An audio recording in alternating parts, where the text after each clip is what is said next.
নমস্কার, আমি বিমান সমাদ্দার। সুভাষ শ্যামল লেকচার সিরিজে আমাকে বক্তা হিসেবে আমন্ত্রণ জানানোর জন্য এসএফআই ওয়েস্ট বেঙ্গলকে ধন্যবাদ জানাই। আজকে যে বিষয় নিয়ে আমাকে বলতে বলা হয়েছে সেটি হল দেশভাগ, উদ্বাস্তু আত্মপরিচয় ও বাংলার সংকট, একটি পর্যালোচনা। শিরোনাম শুনেই বুঝতে পারছেন বর্তমান বিষয়ের জন্য, সময়ের জন্য এই বিষয়টি অত্যন্ত প্রাসঙ্গিক। কারণ সত্যি এখন বাংলার একটি সংকটের সময়, সব রকম দিক থেকে, আর্থিক, রাজনৈতিক, সমস্ত দিক থেকে একটি সংকটের মধ্য দিয়ে বাংলা যাচ্ছে। বাঙালির অস্তিত্ব, বাঙালিত্ব একটি বড় প্রশ্নের মুখে দাঁড়িয়ে আছে।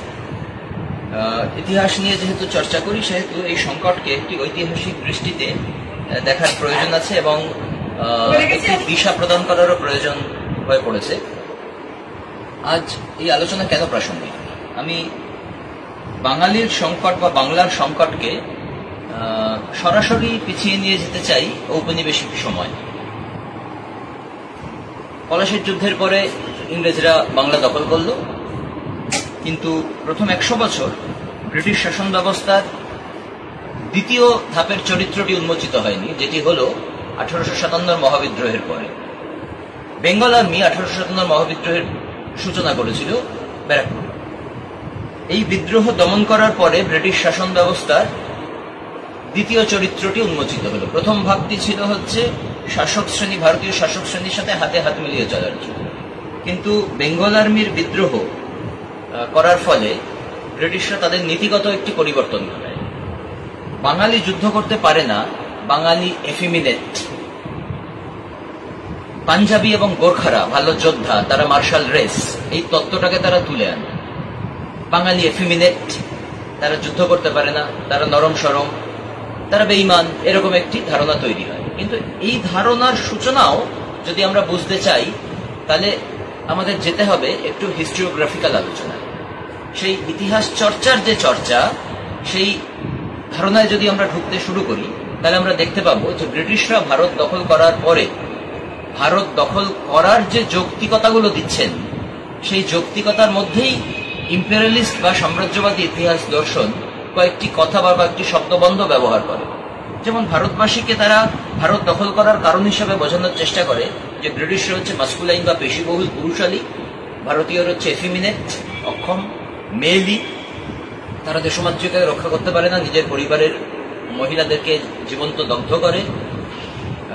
ফলে ভারতবাসীর মুক্তিদাতা হিসেবে তারা এসেছে। এই ধারণাটা কিন্তু ব্রিটিশ শাসন ব্যবস্থার যৌক্তিকতা প্রদান করার জন্য সাম্রাজ্যবাদী ইতিহাস দর্শন যারা লিখেছেন, যেমন জেমস মিল, রুডিয়ার্ড কিপলিং, এরা প্রবর্তন করেছিলেন। কর্নেল ম্যালেসন, এরা কেউ পেশাদার ঐতিহাসিক ছিলেন না, কিন্তু এদের এই তত্ত্বের মধ্য দিয়ে এরা পরিষ্কার করে দিয়েছিল যে ভারতবাসীকে ব্রিটিশরা কিভাবে দেখে। এই দৃষ্টিভঙ্গি 1857 পরে বাঙালির চরিত্রের উপর আরোপিত হয় যে বাঙালিরা হচ্ছে এফিমিনেট, তারা যোদ্ধা নয়, তারা লড়াই করতে পারে না, এটসেট্রা। এই ধারণাটা ধাক্কা খায় যখন 20 দশকে বা 19 দশকের শেষ ভাগ থেকে ইংরেজি শিক্ষায় শিক্ষিত বাঙালি যুবকরা ধীরে ধীরে সাম্রাজ্যবাদ বিরোধী চিন্তায় জাগরিত হয়ে বিপ্লববাদের দিকে অগ্রসর হয়। বাঙালি যে এফিমিনেট নয়, তারা যে পাল্টা মারতে পারে, তারা যে বিপ্লব করতে পারে, তারা যে হত্যা করতে পারে, এই ধারণাটা বাঙালির বিপ্লববাদের সময় থেকে উঠে আসে। এবং যদি আমরা সেই সময়কার ইতিহাস দেখি, কারণ বাঙালির ইতিহাস, বাঙালির লড়াইয়ের ইতিহাস, এটা বুঝতে গেলে আপনারা স্বাধীনতা সংগ্রামের দিকে একবার তাকিয়ে দেখুন। দুটো প্রান্তে ভারতের স্বাধীনতা সংগ্রামে সব থেকে বেশি বিপ্লববাদ হয়েছে, তার মধ্যে অন্যতম হচ্ছে বাংলা, এরপরে পাঞ্জাব। ব্রিটিশদের সাথে লড়াইয়ে, সেটা আপনি পূর্ববঙ্গের চট্টগ্রাম অস্ত্রকাল লুণ্ঠনই বলুন, কি ক্ষুদিরামের ভূমিকাই বলুন, বা তারপরে সারি দিয়ে বাংলার যে বিপ্লববাদ, যুগান্তর, অনুশীলন সমিতি, এদের সবার কার্যকলাপই বলুন। যদি সেলুলার জেলে চলে যান, এখনো দেখতে পাবেন যে সেই জেলে একটু বিপুল সংখ্যক বন্দী ছিল বাঙালি, এবং তাদের মধ্যে আবার সংখ্যাগরিষ্ঠ হচ্ছে কমিউনিস্ট। ফলে বাঙালি যে আন্দোলন করতে পারে, বাঙালি যে এফেমিনেট নয়, এই ব্রিটিশ ধ্যান ধারণাকে ভেঙে দিয়েছিল বাঙালিরাই। এই বক্তব্যটা মাথায় রেখে আমরা যদি আলোচনাটা শুরু করি, তাহলে আমাদের বুঝতে সুবিধা হবে যে আসলে বাংলার সংকটটা কোথায়। ব্রিটিশ শাসন একদিকে বিপ্লববাদ, অন্যদিকে রয়েছে বাঙালির সেরা হয়ে ওঠার গল্প। সাহিত্যে, বিজ্ঞান চর্চায়, সংগ্রামে সব দিক থেকে বাঙালি সে সময় নিজের সেরা হওয়ার শিরোপা কেড়ে নেয়। 19 শতকের বাংলা নবজাগরণ থেকে যেটা শুরু, সেটা ব্রিটিশ শাসনের শেষ পর্যন্ত বাংলার চিন্তক পণ্ডিত মানুষদের সেরা হয়ে ওঠার গল্প একদিকে আছে সংগ্রাম, একদিকে আছে সেরা হয়ে ওঠার গল্প, এবং ভারতের মধ্যে সেরা। ফলে এই যে ডাইকোটমি বা পার্থক্য, দুটোর দ্বৈতবোধ, এইটাকে মাথায় রাখতে হবে। আমি এক লাফ দিয়ে ব্রিটিশ শাসনের শেষ হচ্ছে, দেশভাগ হচ্ছে, সেখানে চলে আসি। কারণ আজকে বাংলার সংকটকে আমি দেশভাগের সাথে সম্পৃক্ত করতে চাই। দেশভাগ হলো, দেশভাগের সব থেকে বড় অভিঘাত এলো বাংলার দুই সীমান্ত, একদিকে পশ্চিম পাকিস্তান, একদিকে পূর্ব পাকিস্তান। দুই সীমান্তেই তীব্র উদ্বাস্তু স্রোত বয়ে এলো। পশ্চিম পাকিস্তানে এক লক্তে অনেকটা বড় রক্তপাত হয়েছিল, সে কারণে পশ্চিম পাঞ্জাবের বা পশ্চিম পাকিস্তানের থেকে আসা উদ্বাস্তুদের চরিত্র ভিন্ন। সেখানে এত কম সময়ের মধ্যে এত বড় রক্তপাত হয় যে ভারত সরকার সম্পত্তি এবং জনবিনিময় নীতি, যাকে প্রপার্টি অ্যান্ড পপুলেশন এক্সচেঞ্জ বলি, সেইটাকে গ্রহণ করতে বাধ্য হয়। কিন্তু পশ্চিম পাকিস্তান থেকে আসা উদ্বাস্তুরা ছিল সশস্ত্র, যাদেরকে আমরা আর্মড প্যাট্রিয়ার্কি এই শব্দবন্ধে অভিহিত করি। তাদের জন্য ভারত সরকার দুহাত উজাড় করে সাহায্য দেয়। পূর্ব পাকিস্তান থেকে আসা উদ্বাস্তুরা কিন্তু ঠিক সেই রকম, নোয়াখালী হয়েছে বটে, অবশ্যই হয়েছে, কিছু বিক্ষিপ্ত দাঙ্গার ঘটনাও ঘটেছে বটে, কিন্তু পুরো সীমান্ত জুড়ে রক্তস্রোত বয়ে যায়নি এক লক্তে অল্প সময়ের মধ্যে, যেরকম পশ্চিম পাকিস্তানে হয়েছে। ফলে পূর্ব পাকিস্তান থেকে আগত উদ্বাস্তুদের কেন্দ্রীয় সরকার, নেহরু পরিচালিত কংগ্রেস সরকার, তারা উদ্বাস্তু বলে মানতে রাজি ছিল। নেহরুর বক্তব্য ছিল এরা ভয় পেয়ে চলে এসেছে, আবার ফেরত চলে যাবে, এরকম একটি ইউটোপিয়ান বক্তব্য ছিল, যেটা কখনোই বাস্তবায়িত হয়নি। নেহরু লিয়াকত চুক্তি হয়েছিল 1950 সালে, কিন্তু উদ্বাস্তুরা ফেরত গিয়েও জমি ফেরত পায়নি, কিন্তু ফেরত আসা মুসলমানরা অনেকেই জমি ফেরত পেয়েছে। এই প্রসঙ্গে আমি যাব। এখন উদ্বাস্তুরা আসার পরে কেন্দ্রের কংগ্রেস সরকার, অবশ্যই হিন্দিভাষী রাজনীতিবিদ পরিচালিত কংগ্রেস সরকার সে সময় কেন্দ্রে, তারা একটা অদ্ভুত রূপ নিয়েছিল, এবং যে রূপের বিশ্লেষণ যখন আমরা করতে যাই, যখন আমরা সেই সময় নিয়ে গবেষণা করতে যাই, তখন ব্রিটিশ সরকার ভারতবাসীকে যে চোখে দেখেছিল, যেভাবে এফিমিনেট ভেবেছিল, কেন্দ্রের হিন্দিভাষী পরিচালিত রাজনীতিবিদ পরিচালিত কেন্দ্রের কংগ্রেস সরকারের ভূমিকা বা তার বক্তব্য বা বাঙালিদের সম্বন্ধে তাদের বোধ একদম এক। এখানে একটা অদ্ভুত মিল ছিল আমার ব্রিটিশ সরকারের সাথে, তৎকালীন কেন্দ্রীয় সরকারের, যেটা কংগ্রেস পরিচালিত, এবং ব্রিটিশ সরকারের বাঙালিদের সম্বন্ধে যে বোধ, তার থেকে আরো হীন বোধ বর্তমানে কেন্দ্রীয় সরকার, যেটা বিজেপি পরিচালিত, তারা বহন করে। সেই প্রসঙ্গে আমি একদম শেষে আসব। এখন কেন্দ্রের কংগ্রেস সরকার বাঙালিদেরকে যেভাবে দেখেছিল, বাঙালি উদ্বাস্তুকে যে চোখে দেখেছিল, তার সাথে ব্রিটিশদের মিল কোথায়? নিজের গবেষণা বলেই দায়িত্ব নিয়ে বলছি, একাধিক সরকারি ফাইলে, উদ্বাস্তু পুনর্বাসন দপ্তরের ফাইলে, ইভেন পার্লামেন্টের ডিবেটে বহু নেতা এবং সরকারি আমলারা বাঙালিদেরকে ক্রিচার অ্যাপার্ট, মানে একটি ভিন্ন প্রজাতির পশু, তারা কামচোর, তারা কুঁড়ে, এইভাবে বর্ণনা করছে। অথচ এই দেশভাগ বাঙালির উপর চাপিয়ে দিয়েছিল সেই সময়কার প্রধান রাজনৈতিক দুটো দল এবং ব্রিটিশ সরকার। বাঙালি তো দেশভাগ চায়নি। ইনফ্যাক্ট সারা ভারতের কংগ্রেস এবং মুসলিম লীগের দ্বিতীয় সারির নেতৃত্ব, মাঝারি নেতৃত্ব, নিচুতলার নেতৃত্ব এবং জনগণ কেউ দেশভাগ চায়নি। তাদের দেশভাগে কনভিন্স করার জন্য দাঙ্গাকে অর্গানাইজ করা হয়েছিল, যেটা নিয়ে একটি ভিন্নতর আলোচনা হতে পারে। প্রপাগান্ডা লিটারেচার নিয়ে এর আগে আমি অনেক জায়গায় আলোচনা করেছি যে প্রথম সারির রাজনৈতিক দলগুলো দাঙ্গার সপক্ষে কথা বলছে না, তারা দাঙ্গার প্রেক্ষিত তৈরি করে সরে যাচ্ছে। দাঙ্গা করার জন্য যেমন এখন হোয়াটসঅ্যাপ, ফেসবুকে বিভিন্ন রকম প্ররোচনামূলক মেসেজ বা প্রপাগান্ডা ছড়ানো হয়, ঠিক তেমন ভাবে বেনামি চিঠি, লিফলেট, প্যাম্পলেট, সংবাদপত্রের বিজ্ঞাপন হাজারে হাজারে বাজারে ছড়িয়ে পড়েছিল লোককে দাঙ্গা করাতে উৎসাহ দেওয়ার জন্য। ফলে দেশভাগ রাজনৈতিক নেতৃত্বরা, দেশীয় হোক কি বিদেশি রাজনৈতিক নেতারা হোক, তারা জনগণের উপর চাপিয়ে দিয়েছিল। ফলে সেই দেশভাগের ফলে উদ্বাস্তু হয়ে যত বাঙালিকে সীমান্ত টপকে হিন্দু বাঙালিকে আসতে হলো আমাদের হাওড়া স্টেশনে, শিয়ালদা স্টেশনে, গেদের স্টেশনে, তাদের তো কোনো দোষ ছিল। কিন্তু তারা যখন সরকারের মুখাপেক্ষী হলো, তখন সরকার সম্পূর্ণ হাত গুটিয়ে নিল। অথচ বলা হয়েছিল যে যারা উদ্বাস্তু হয়ে ভারতে আসবে তাদেরকে দুহাত তুলে গ্রহণ করা হবে। বাস্তবে তা হলো। আমি আলোচনাকে গুটিয়ে আনি বাংলায়। পশ্চিম সীমান্ত আজকে আমার আলোচ্য বিষয় নয়। হিন্দু বাঙালি উদ্বাস্তু যখন এসে কলকাতা শহরে ঢুকলো, তখন সরকার তাদের জন্য ন্যূনতম ব্যবস্থাটাও করলো না। তারা স্টেশনে পড়ে রইল এবং কদিন পরে তারা বাসস্থান খুঁজে নেওয়ার জন্য বাধ্য হয়ে জবরদখল কলোনি তৈরি করা শুরু করলো। এই জবরদখল কলোনির জমিগুলো কাদের ছিল? সেই সময়ের প্রদেশ কংগ্রেস যারা পরিচালনা করছে সেই নেতৃত্বের জমি, কংগ্রেস সমর্থক যোদ্ধার শ্রেণীর জমি, ইভেন বিধান রায়ের জমি যাদবপুর অঞ্চলে লুট হয়েছিল, তৎকালীন পুলিশ কমিশনারের জমি যাদবপুর অঞ্চলে লুট হয়েছিল, স্বরাষ্ট্রমন্ত্রী কিরণ শঙ্কর রায়ের জমি লুট হয়েছিল। এই জমি ফিরে পাওয়ার জন্য একদিকে জমিদারের গুন্ডারা, অন্যদিকে প্রশাসন উদ্বাস্তুদের উপর তীব্র নির্যাতন এবং আক্রমণ চালায় এবং 1951 সালে বিধান রায়ের মন্ত্রিসভা উদ্বাস্তুদের উচ্ছেদ করার জন্য একটি আইন প্রণয়ন। এখন এই উদ্বাস্তুরা প্রথম যখন আসে পশ্চিমবঙ্গে, তখন তারা যে খুব কমিউনিস্ট প্রেমী ছিল এমন নয়, বরং কমিউনিস্ট বিরোধী ছিল। তাদের ধারণা ছিল কোথাও যে কমিউনিস্টরা নেতাজিকে সম্মান করেনি, কমিউনিস্টদের জন্যই যেন দেশভাগ হয়েছে এবং তাদের ন্যাচারাল বন্ধু হচ্ছে কংগ্রেস। একই রকম ভাবে বাংলা থেকে যে এমপিরা কেন্দ্রীয় মন্ত্রিসভায় গেছিল, তাদেরও ধারণা ছিল কেন্দ্রীয় সরকারের ভজনা করলে বাংলার জন্য অনেক কিছু পাওয়া যাবে। বাস্তবে তা হয়। একদিকে কেন্দ্রীয় সরকার বাংলার এমপিদেরকে, বাংলাকে রাজনৈতিকভাবে বঞ্চিত করেছিল, অন্যদিকে কেন্দ্রীয় সরকার বাঙালি উদ্বাস্তুকে সব রকম ভাবে ছোট দেখানোর চেষ্টা করেছিল। তাদের সাথে যে সহায়তা তাদেরকে কেন্দ্রীয় সরকার করেছিল সেটা ছিল মাথা পিছু 20 টাকা মাত্র, যেখানে পাঞ্জাবে হাত উজাড় করে হাজার হাজার লক্ষ লক্ষ টাকা দেওয়া হয়েছিল।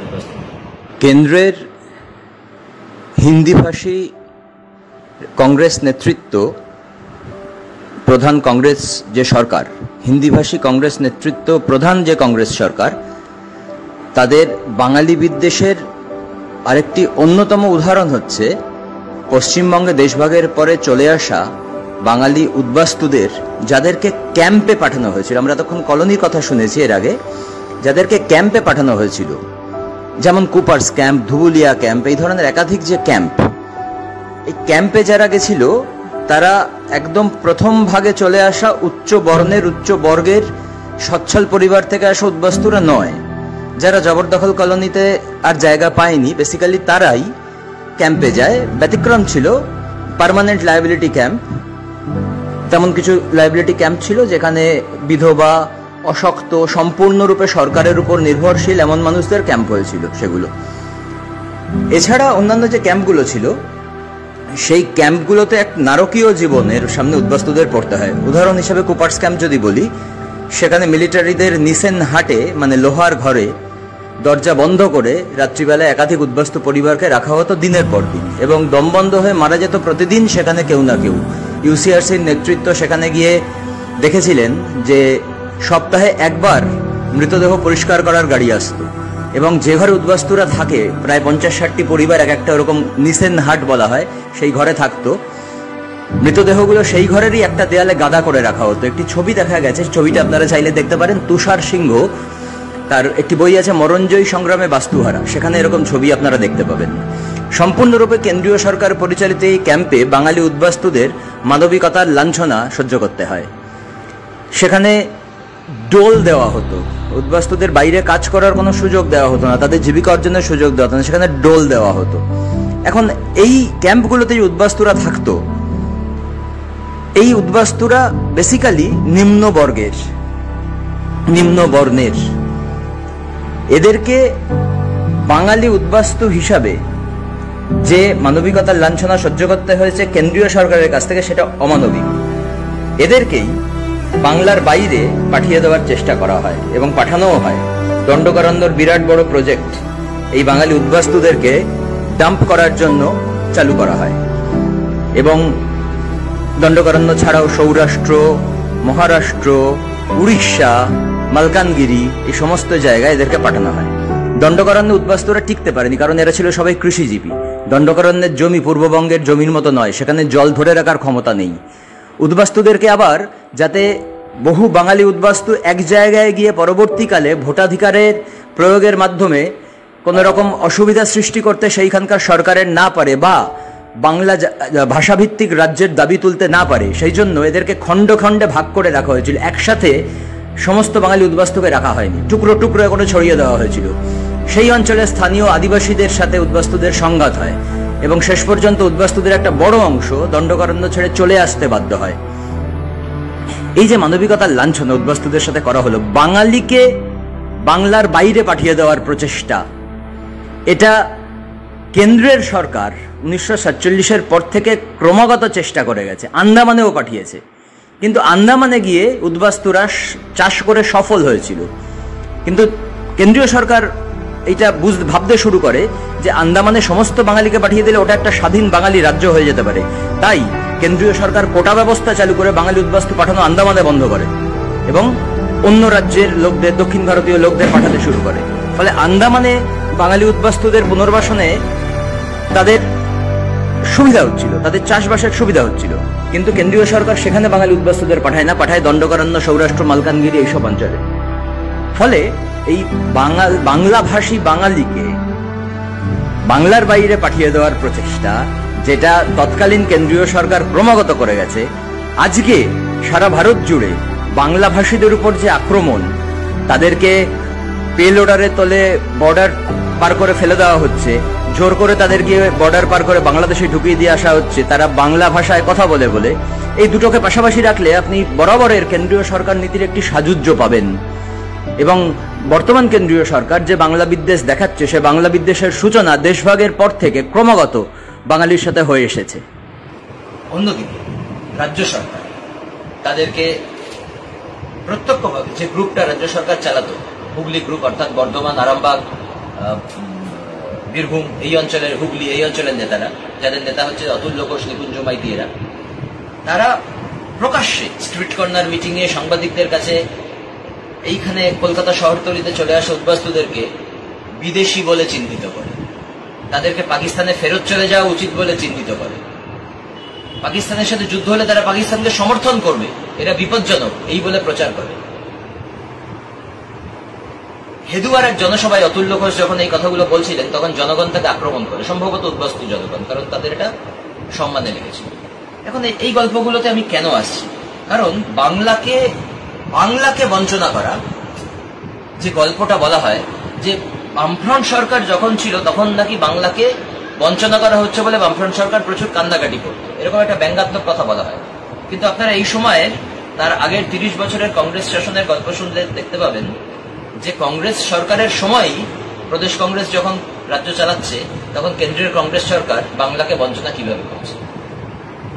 উদ্বাস্তুদের তো কোনো সহায়তা দেওয়াই হয়নি। দ্বিতীয়ত, বাংলার যে ইনকাম ট্যাক্স, একটা রাজ্য থেকে পাওয়া ইনকাম ট্যাক্স কেন্দ্রীয় সরকার নিয়ে যায়, এখনো নিয়ে যায়, আপনারা সবাই জানেন, কিন্তু তার একটা অংশ বা রাজ্যের উন্নয়নের জন্য ফেরত দেওয়া হয়। বাংলায় থেকে কালেক্ট করা ইনকাম ট্যাক্স সে সময় মহারাষ্ট্রের থেকে বেশি পরিমাণে যেত, কিন্তু মহারাষ্ট্রকে যে পরিমাণ টাকা তার থেকে ফেরত দেওয়া হতো, কেন্দ্রীয় সরকার যে পরিমাণ টাকা ফেরত দিত, তার থেকে বাংলাকে অনেক কম পরিমাণ টাকা ফেরত দিত। এটা নিয়ে বাংলার প্রদেশ কংগ্রেস নেতৃত্ব তীব্র আপত্তি জানায়, বিধান রায় আপত্তি জানায়, কেন্দ্রীয় সরকার কর্ণপাত করেনি। দ্বিতীয়ত, দেশভাগের ফলে আমাদের কলকাতা শহরতলির যে প্রধানতম শিল্প, জুট মিল, চটকল শিল্প, সেটা মুখ থুবড়ে পড়ে। কেন? তার কারণ আমরা গঙ্গা দুপার জুড়ে হাজার হাজার চটকল ছিল, আমরা জানি। উদ্বাস্তুরা কিন্তু সেখানে কাজের সুযোগ পেতে পারত, বাঙালিরা কাজের সুযোগ পেতে পারত উদ্বাস্তু হয়ে আসার পরে। কিন্তু পাট উৎপাদিত অঞ্চল ছিল, পাট উৎপাদক অঞ্চল ছিল পূর্ববঙ্গ।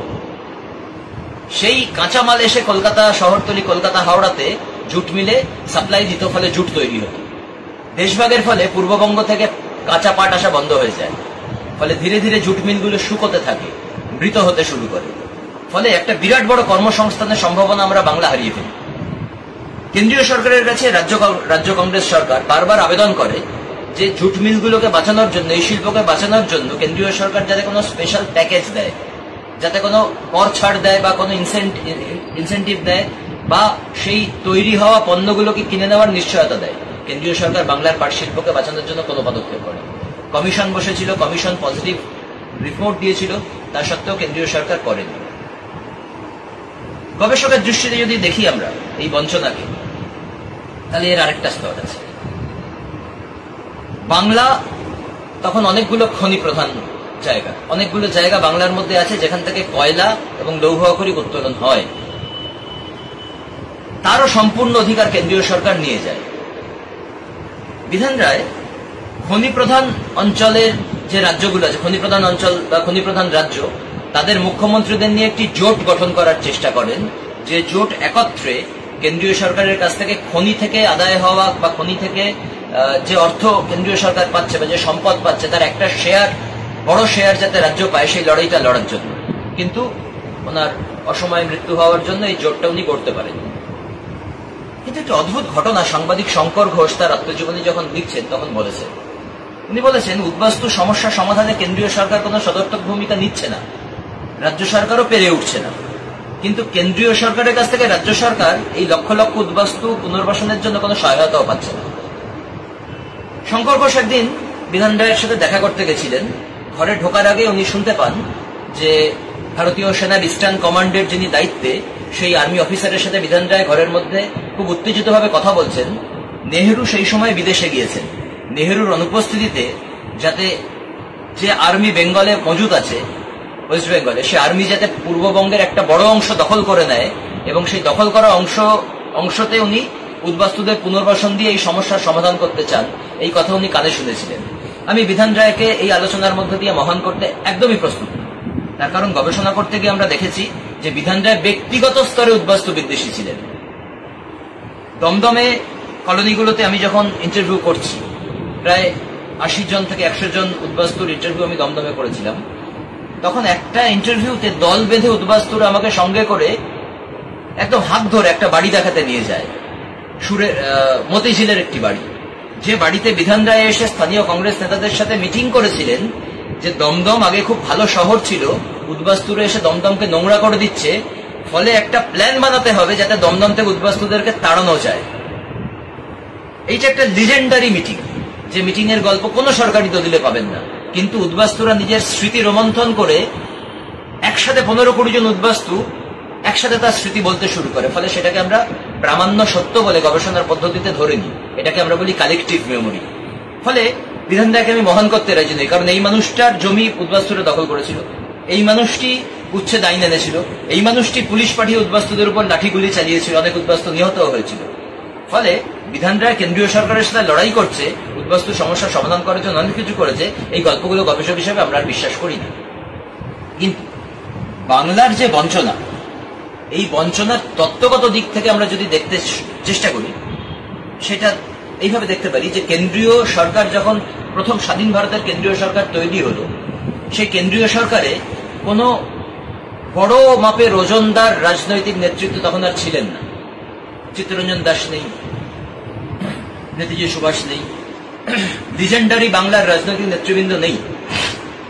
ফলে হিন্দিভাষী রাজনীতিবিদ পরিচালিত কেন্দ্রীয় সরকার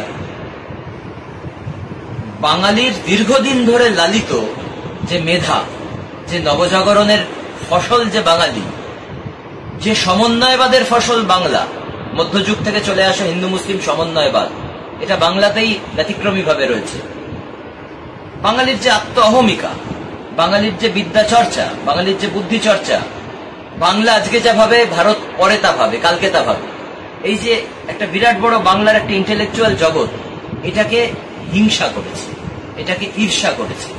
এবং যখন কেন্দ্রীয় সরকার তার হাতে এসছে এবং সে হিন্দি ভাষাকে চাপিয়ে দিতে পেরেছে, তখন বাঙালি বিদ্বেষকে হিন্দিভাষী কংগ্রেস পরিচালিত কেন্দ্রীয় সরকার সুচতুরভাবে বাঙালি বিদ্বেষকে কার্যকরী করেছে। এবং এই হিন্দি ভাষা চাপিয়ে দেওয়ার বিরুদ্ধে দক্ষিণ ভারতীয় রাজ্যগুলো যখন জোট গঠন করে, সেই জোটে হিন্দি ভাষা চাপিয়ে দেওয়ার বিরুদ্ধে বাংলা ভাষার সপক্ষে বাংলা কংগ্রেস এমপিরা লড়াই করতে দাঁড়ায় না, সেই জোটে সামিল হয় না। কিন্তু 2-4 বছরের মধ্যেই যখন বুঝতে পারে যে কেন্দ্রের কংগ্রেস সরকার আসলে বাঙালিকে বঞ্চনা করছে, তখন তারা জোটে সামিল হতে যায়। কিন্তু তখন বাঙালি কংগ্রেস এমপিদের বিশ্বাসযোগ্যতা হারিয়ে গেছে বাকি অহিন্দিভাষী রাজ্যগুলোর নেতৃত্বের কাছে। ফলে প্রদেশ কংগ্রেস নেতৃত্ব নিজের রাজনৈতিক ভুল চালে সর্বভারতীয় রাজনীতিতে বাঙালিকে আরো লঘু করে দেয়, বাঙালিকে আরো দুর্বল করে দেয়। এর ফলে বাংলা দুর্বল হয়, পশ্চিম বাংলা দুর্বল হয়। এইটা আমার আলোচনার একটা স্তর। দ্বিতীয় স্তরে আমি সরাসরি উদ্বাস্তু প্রসঙ্গে চলে আসি। এখন এই বাংলার উপরে যে তীব্র আক্রোশ, গো বলয় থেকে উঠে আসা হিন্দিভাষী রাজনৈতিক নেতৃত্বের বাংলার ইন্টেলেকচুয়াল জগৎ, বাংলার সমন্বয়কামী জগতের উপর যে তীব্র আক্রোশ, ঈর্ষা সম্ভবত, সেটা সুদে আসলে মিটিয়ে নেয় বাঙালি উদ্বাস্তুদেরকে নির্যাতন করে। আমি তো মাথাপিছু 20 টাকার গল্প বললামই। এখন উদ্বাস্তু আন্দোলনের সূচনায় যে উদ্বাস্তু নেতারা ছিলেন তারা কেউ কমিউনিস্ট ছিলেন। কমিউনিস্ট পার্টি উদ্বাস্তু আন্দোলনে ঢুকেছে অনেক পরে। তাদের কিন্তু বিশ্বাস ছিল যে নেহেরুর কাছে গিয়ে হাত পায়ে ধরে পড়লে উদ্বাস্তুদের জন্য নেহেরু কিছু একটা ব্যবস্থা করবেন। অমৃতলাল বাবু একটা বিরাট বড় ডেলিগেশন নিয়ে যান নেহেরুর কাছে, কিন্তু নেহেরু তাদের সাথে দেখা করতে অব্দি রাজি হননি। ফিরে এসে উনি উদ্বাস্তু আন্দোলনের নেতৃত্ব থেকে পদত্যাগ করেন এবং এই আন্দোলন লড়াই করে জঙ্গি পথেই করতে হবে এই সম্ভাবনার কথা উনি বলে যান। সিপিআই উদ্বাস্তুদেরকে প্রথম দিকে কমিউনাল এলিমেন্ট বলে মনে করত, কারণ তাদের আশঙ্কা ছিল যে দেশভাগের ফলে চলে আসা উদ্বাস্তুরা মুসলিম বিদ্বেষী হবে, তারা সাম্প্রদায়িক হতে পারে, ফলে তাদেরকে পার্টির মধ্যে আনা যাবে না। তারা ভয় পেয়েছিল কমিউনিস্ট পার্টি। আবার কলোনিগুলোতে যারা কমিউনিস্ট পার্টির সদস্য বা কমিউনিস্ট পার্টির কথা বলতো তাদেরকে একঘরে করে রাখা হতো, কমিটি থেকে সরিয়ে রাখা হতো। ফলে যে কমিউনিস্ট প্রভাবিত মানুষরা কলোনিতে থাকতেন তারা আত্মপরিচয় গোপন করে থাকতেন। 1949 থেকে 51 সালে কমিউনিস্ট পার্টি নিষিদ্ধ হয়।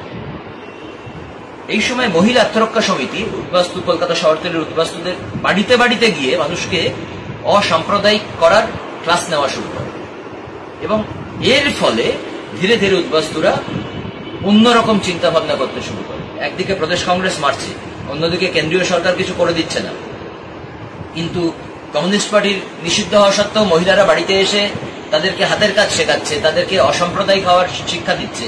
এর ফলে ধীরে ধীরে সময় বদলাতে শুরু করে এবং নিষিদ্ধ থাকা অবস্থাতেই কমিউনিস্ট পার্টির সদস্যরা সম্ভাবনাময় উদ্বাস্তু ক্যাডারদের চিহ্নিত করতে শুরু করে। নিষেধাজ্ঞা উঠে যাওয়া মাত্র তাদেরকে পার্টির মেম্বারশিপ দেওয়া হয় এবং 52 নির্বাচনে কমিউনিস্ট পার্টি ভালো রেজাল্ট করতে শুরু করে। 50 সালে কমিউনিস্ট পার্টি আনুষ্ঠানিকভাবে ইউনাইটেড সেন্ট্রাল রিফিউজি কাউন্সিল তৈরি করে উদ্বাস্তু আন্দোলনের নেতৃত্ব হাতে নেয়। এরপর থেকেই বাংলা কলকাতা শহরতলি জুড়ে উদ্বাস্তুরা প্রত্যক্ষভাবে রাজপথে এসে আন্দোলন শুরু করে। শহর জুড়ে স্লোগানে ভরে যায়, আমরা কারা বাস্তুহারা। এবং কমিউনিস্ট পার্টি সুচতুরভাবে উদ্বাস্তু আন্দোলনকে আন্দোলনের নিউক্লিয়াস বা কেন্দ্র হিসাবে নির্মিত করে এবং তার সাথে একের পর এক সাধারণ মানুষের দাবি দেওয়ার আন্দোলনকে জুড়ে দিতে থাকে, যাকে আমি বলি স্যাটেলাইট আন্দোলন। যেমন খাদ্য আন্দোলন, যেমন শিক্ষক আন্দোলন, যেমন ট্রাম ভাড়া বৃদ্ধি আন্দোলন। এই সবকটা আন্দোলনকে কেন্দ্রে উদ্বাস্তু আন্দোলন রেখে তার সাথে জুড়ে দেওয়া হয় স্যাটেলাইটের মতো করে। এটা একটা অন্য ধরনের সময়, কিন্তু এই আন্দোলনের মধ্যে থেকে বাঙালির নতুন ধরনের চরিত্র আবার উঠে আসতে শুরু করে এবং ধীরে ধীরে দীর্ঘ কয়েক দশকের জন্য এই উদ্বাস্তু কলোনিগুলো লাল দুর্গ হিসেবে পরিচিত হয় এবং এই প্রত্যেকটা উদ্বাস্তু বলয়ে কমিউনিস্ট পার্টির সদস্যরা জয়লাভ করতে শুরু করে, যার ফল 67 সালে প্রথম যুক্তফ্রন্ট সরকার, 69 সালে দ্বিতীয় যুক্তফ্রন্ট সরকার, তারপরে একটা ভয়ঙ্কর সময় পেরিয়ে 77 সালে দীর্ঘস্থায়ী বামফ্রন্ট সরকার। এর সূচনা কিন্তু এখানেই হয়। এবার এই প্রসঙ্গগুলো আমি আজকে কেন আনছি? কালেকটিভ মেমোরির কথা বলেছি, শহর কলকাতা বলেছি।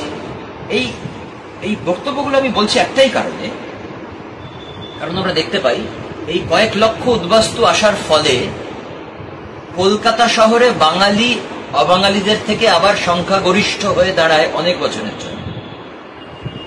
আবার মন দিয়ে শুনুন কথা, লক্ষ লক্ষ উদ্বাস্তু কলকাতা শহরতলিতে আসার ফলে কলকাতা শহরতলি অঞ্চলে বাঙালি দীর্ঘ কয়েক দশকের জন্য সংখ্যাগরিষ্ঠ হয়ে দাঁড়ায়।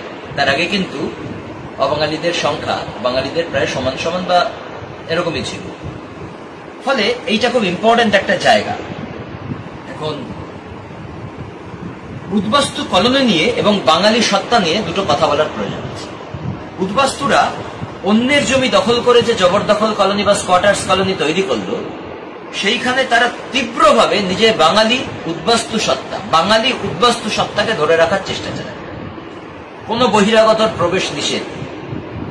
তারা স্কুল বানিয়ে ফেলে, শুরুতেই কলেজ বানানোর চেষ্টা করে, বাঙালির সমস্ত সাংস্কৃতিক অনুষ্ঠান করে, বাঙালি জাতীয়তাবাদী নেতাদের নামে কলোনিগুলোর নাম দেওয়ার চেষ্টা করে এবং তারা তাদের জমি রক্ষার জন্য যে লড়াইটা করে, সেই লড়াইটা তীব্রভাবে বাঙালি উদ্বাস্তুর লড়াই, যে লড়াইয়ের মধ্যে থেকে দুটো সত্তা নির্মিত হয়, কলোনি আইডেন্টিটি এবং উদ্বাস্তু বা রিফিউজি আইডেন্টিটি। যে আইডেন্টিটিগুলোকে তারা দুটো প্রজন্ম ধরে প্রাণপণে রক্ষা করছে।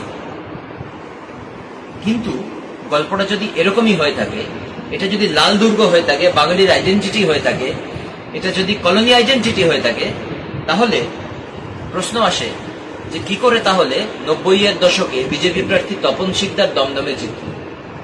কি করেই বা আজকে এই লাল দুর্গ থেকে বাঙালি আইডেন্টিটি, উদ্বাস্তু আইডেন্টিটি এবং কমিউনিস্ট আইডেন্টিটি বজায় রাখা লাল দুর্গগুলো কি করে বর্তমান রাজ্যের শাসক দলের প্রভাবিত হয়ে পড়ল, এবং আজকে আবার কি করে তারা সবাই কমিউনাল হয়ে অনেকে এই সাম্প্রদায়িক আরএসএস এবং বিজেপির প্রচারে গা ভাসিয়ে দিল? তাহলে কি কোথাও এই বাঙালি আইডেন্টিটি, উদ্বাস্তু আইডেন্টিটি, এই কলোনি সত্তা, এগুলোর মধ্যে কোথাও ফাঁক থেকে গেছিল? এই ফাঁকটাকে যদি আমরা না ধরতে পারি, তাহলে আমরা বাংলার সংকট আজকে কোথায় দাঁড়িয়ে আছে, বাঙালিত্বের সংকট, বাংলার সংকট, তার সাথে দেশভাগ এবং উদ্বাস্তুর কি সম্পর্ক ধরতে পারবো না। না ধরতে পারলে যারা অন্তর থেকে কমিউনিস্ট পার্টির সমর্থক হয়েছিল, তাদের প্রবলেমটাকেও আমরা ধরতে পারবো। ফলে আমরা এই আলোচনার শেষ ভাগে চেষ্টা করব এই সমস্যাটাকে ধরার, যেখান থেকে এই সত্তাগুলো হারাচ্ছে। এটা আমরা আলোচনার তৃতীয়। এখন নিঃসন্দেহে উদ্বাস্তু কলোনিগুলো ছিল তীব্র বাঙালি সত্তার জায়গা। এই সত্তার আরেকটা প্রতিফলন ঘটেছিল ইস্ট বেঙ্গল ক্লাবের মধ্যে। সব হারিয়ে ফেলে উদ্বাস্তুরা যখন ময়দানে খেলা দেখতে যেত, তখন ইস্ট বেঙ্গলের জয়ে এই হেরে যাওয়া মানুষগুলো, যারা পূর্ববঙ্গে নিজের জমি জায়গা ফেলে এসেছে, পূর্ববঙ্গে সবাই জমিদার ছিল না, কিন্তু পূর্ববঙ্গে প্রথম 5-7 বছরে চলে আসা উদ্বাস্তুদের সবারই চাষের জমি ছিল, গোয়ালে গরু ছিল, বাড়িতে পুকুর ছিল, সবাই মোটামুটি খেয়ে পড়তে পারতো। এবার ভিখারির মতো একটা ঘরে এসে ভিক্ষা করে থাকতে হতো না মানুষকে অলমোস্ট। ফলে তাদের জীবনটা তো উল্টে পাল্টে যায়। পুলিশ মারছে, জমিদার মারছে, খেতে পারছে না, চাকরির জন্য বেরোতে হচ্ছে, মেয়েদের রাস্তার কলে গিয়ে স্নান করতে হচ্ছে, একটা ঘরের মধ্যে সমস্ত পরিবারকে বাস করতে হচ্ছে, হোগলা পাতার ছাউনি দেওয়া ঘর, মারা যাচ্ছে আন্দোলন করতে গিয়ে। মহিলারা যারা অন্তঃপুরে থাকতো, তারা রাস্তার কলে সবার সামনে, চোখের সামনে স্নান করছে, চাকরি খোঁজার জন্য রাস্তায় বেরোচ্ছে, যে কোনো রকম চাকরি করছে। ফলে এই যে জীবন বদলে যাওয়া, এত পরাজয়, এত মানবিকতার লাঞ্ছনা, এর মধ্যে ইস্ট বেঙ্গল ক্লাবটা তাদের উদ্বাস্তু বাঙালির আইডেন্টিটি হয়ে দাঁড়িয়েছিল। ইস্ট বেঙ্গলের জয়কে তারা হেরে যাওয়া জীবনে নিজের জয় হিসেবে দেখবে। এবার এই বাঙালি উদ্বাস্তু সত্তা, যারা ইউসিআরসির ছত্রছায়ায় থাকত, ইউসিআরসি তাদের কাছে ছিল ভগবান তুল্য সংগঠন। কলোনির বাড়ি থেকে প্রত্যেকে কেউ রুটি বানাতো, কেউ আলুর দম বানাতো, কেউ একটু অন্য খাবার বানিয়ে দিত। এইভাবে সবার কাছ থেকে কালেক্ট করে ইউসিআরসির সমর্থকরা ব্রিগেডে সভা করতে যেত। এই জায়গায় দাঁড়িয়ে এমন কি ঘটল, কেন ঘটল, যেখানে এই সত্যটা টোল খেল? এই আলোচনাটা আমাদের আসতে হবে। আমরা সবাই জানি যে জবরদখল জমির মালিকানা অর্জনের জন্য উদ্বাস্তুরা লড়াই করছিল, এবং যে লড়াইয়ে তাদের নেতৃত্বে ছিল কমিউনিস্ট পার্টি। প্রথমে সিপিআই, পরবর্তীকালে 64-র পর থেকে সিপিআইএম। এই যে আন্দোলন, জমির অধিকার পাওয়ার আন্দোলন, অর্থাৎ জমির পাট্টা পাওয়ার আন্দোলন, এই পাট্টা আলটিমেটলি বামফ্রন্ট সরকার আসার পরে দেওয়ার চেষ্টা শুরু হলো, এবং 80-র দশকে গিয়ে জবরদখল উদ্বাস্তু কলোনিগুলোর, জবরদখল উদ্বাস্তু যারা হয়েছিলেন, তারা নিজের প্লটের মালিকানা বা পাট্টা পেতে শুরু করলেন।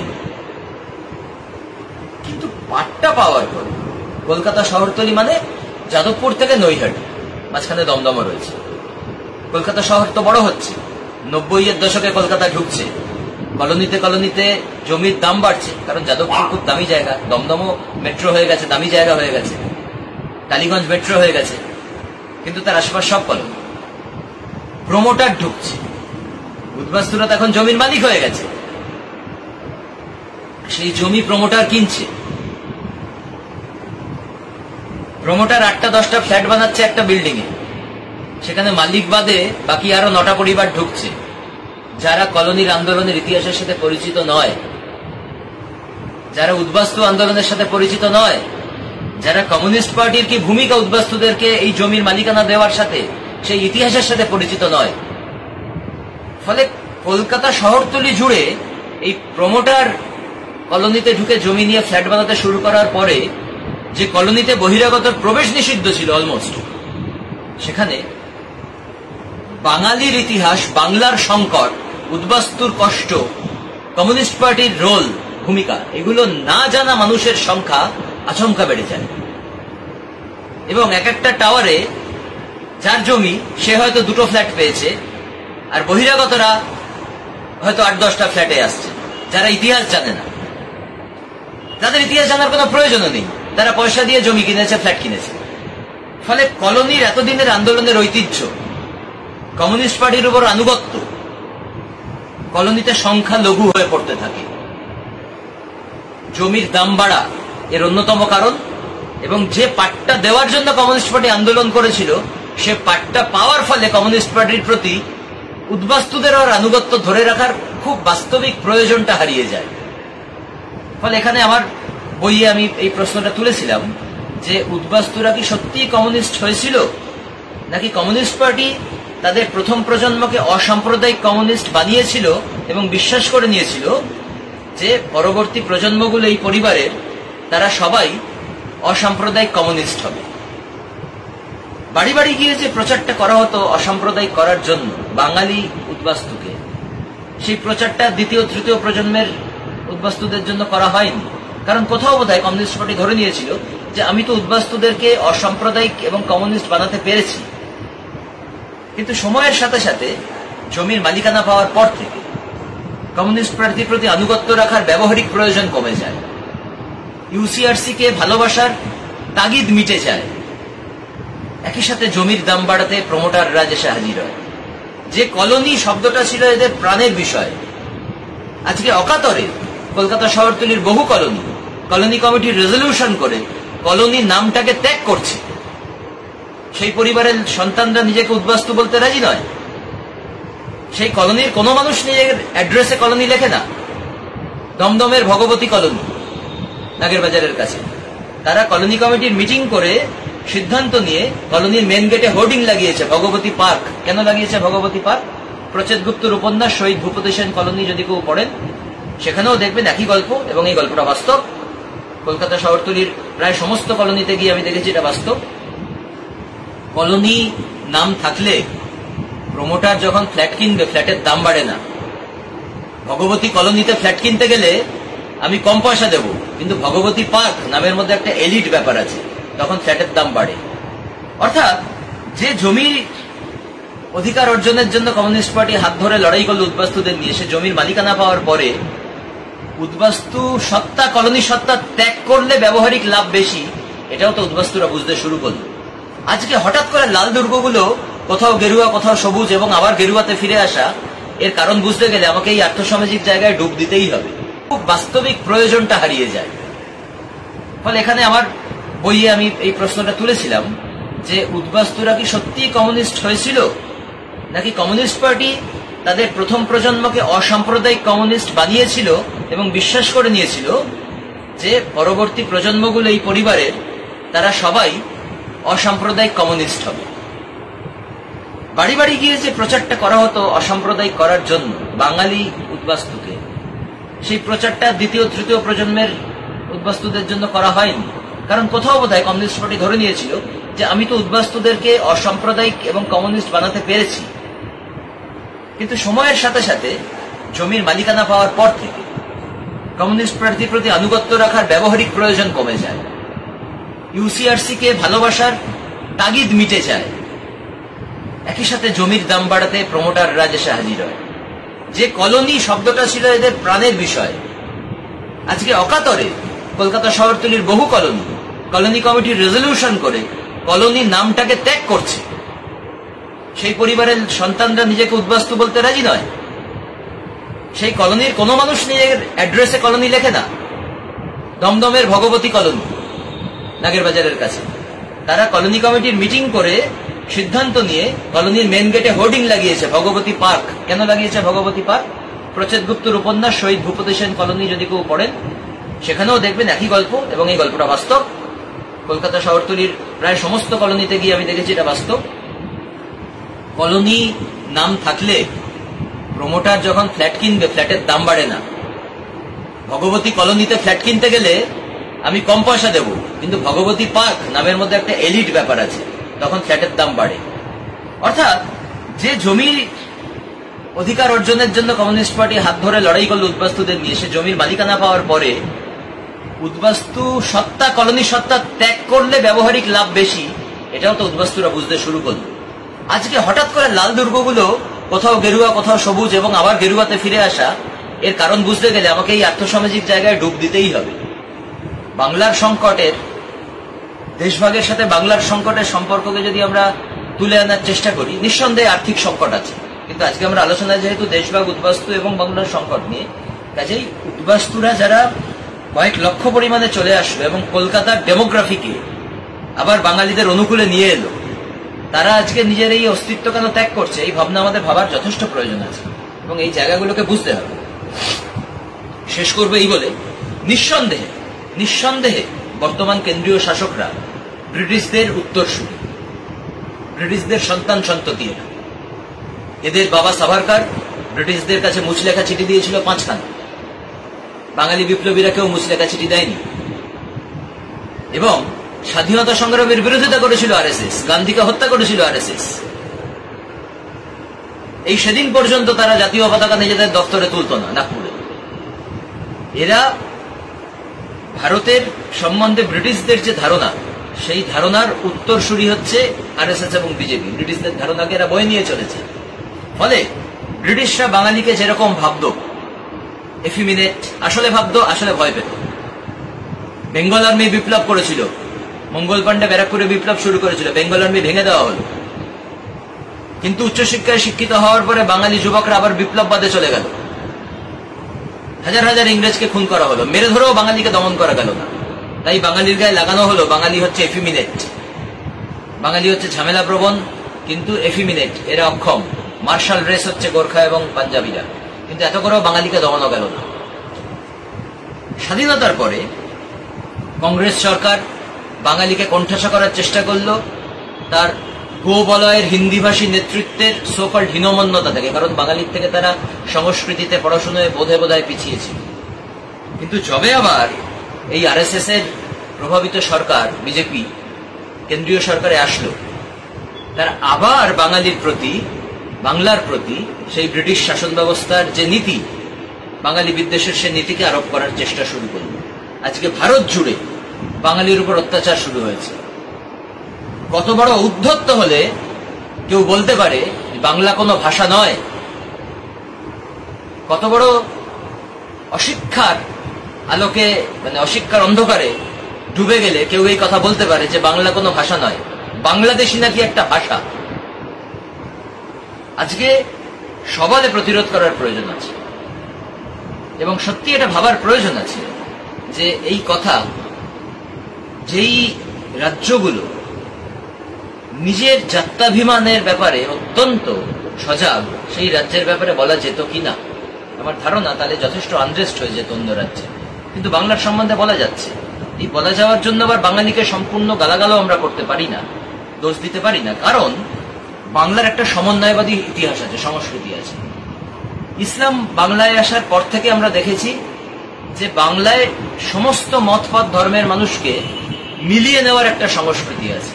এটা একটা সমন্বয়বাদী সংস্কৃতি, বাংলা এর ঐতিহ্য বহন করে নিয়ে যায়। যে সমন্বয়বাদী সংস্কৃতি আমরা মুসলিম শাসন ব্যবস্থার সময় দেখেছি, এক করে নিয়েছে। বাংলা সত্যপীরের সিন্নি, আমাদের ছোটবেলা থেকে খাওয়া প্রসাদ। সেটা কি সত্যপীরের সিন্নি? মানে যেখানে লৌকিক হিন্দু ধর্ম এবং সুফি আচরণ একসাথে মিশে যায়। এখনো বাংলায় প্রত্যন্ত জায়গায়, বহু জায়গায় মুসলিম রমণী সিঁদুর পড়ে, বহু জায়গায় এখনো হিন্দু মুসলিম কোনো তফাৎ করা হয় না, উভয়ের সাংস্কৃতিক অনুষ্ঠানে চলে যায়। এই সমন্বয়কামী সংস্কৃতিতে হিন্দি ও বাংলায় নিজের ভাষার মতোই আদৃত হয়েছে।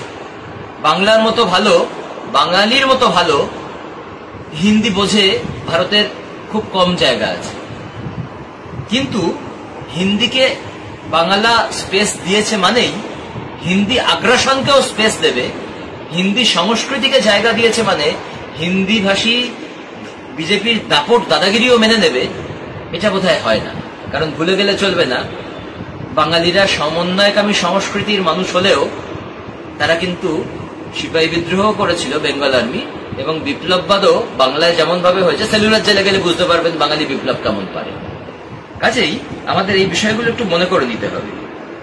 এখন লালন হোক, আমাদের বাউলরা হোক, রবীন্দ্রনাথ, নজরুল হোক, বিভেদের কথা তো কেউ বলেনি, সবাই সমন্বয়ের কথাই বলে এসছে। স্বাভাবিকভাবে হিন্দি সংস্কৃতিকেও বাঙালি সেইভাবেই দেখেছে। এখন এই সমন্বয়বাদী বাঙালি সংস্কৃতি, বাংলার সংস্কৃতি সর্বভারতীয় স্তরে বিজেপির হিন্দিভাষী আগ্রাসনকে প্রতিহত করতে পারে বলে আমি বিশ্বাস করি। কারণ এই সমন্বয়বাদী সংস্কৃতির কথা বলেই বিজেপি ভারতে যে মুসলিম বিদ্বেষ, বাঙালি বিদ্বেষ নামিয়ে আনছে, এর প্রতিরোধ করতে পারে একমাত্র বাংলার এই ঐতিহ্যবাহী সমন্বয়কামী সংস্কৃতি। কিন্তু তার জন্য আমাদেরকেও অনেক বেশি সচেতন হতে হবে, আমাদেরকেও অনেক বেশি উদার হতে হবে।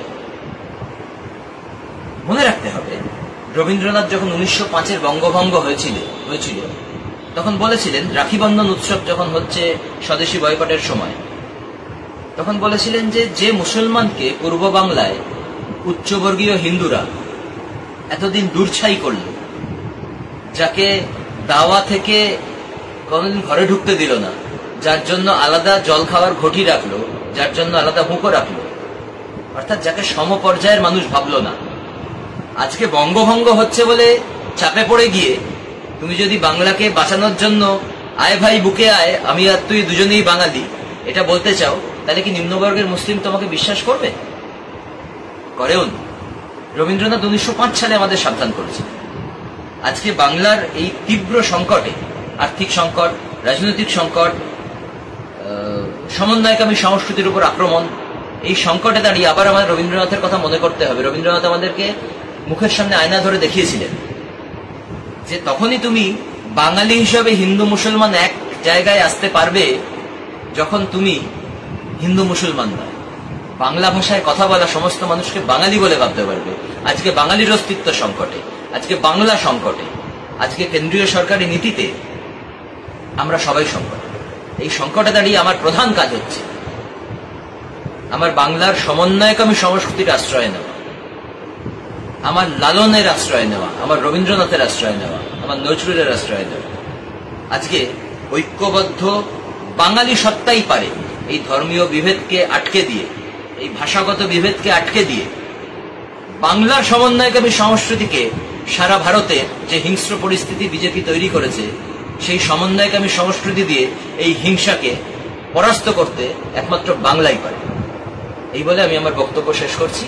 আশা করি বাংলার সমন্বয়কামী সংস্কৃতি জয়ী হবে। ধন্যবাদ।